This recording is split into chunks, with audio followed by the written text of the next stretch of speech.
Bugün mənim üçün tarixi gündür, əlamətlər bir gündür.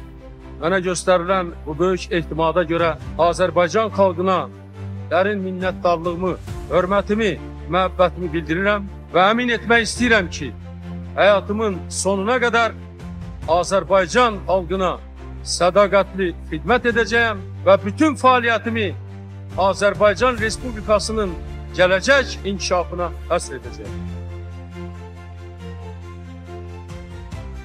Dəfələrlə demişəm, həyatımın son dəqiqəsinə qədər mən bu xidmət edəcəyəm və heç bir şey məni qorxutmur, heç bir şey də məni çəkindirmir və mən bütün bu təxribatların, terrorların qabağında durmuşam və duracağam.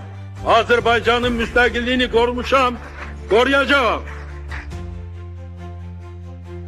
Bugünkü Azərbaycan reallıqları bir daha sübut edir ki, seçdiyimiz yol düz yoldur. Biz bu yolla gedəcəyik. Bu yolu Heydər Əliyev siyasəti işıqlandırır. Biz bu yola sadiqik. Əminəm bundan sonra bu yolda bizi ancaq və ancaq uğurlar gözləyir.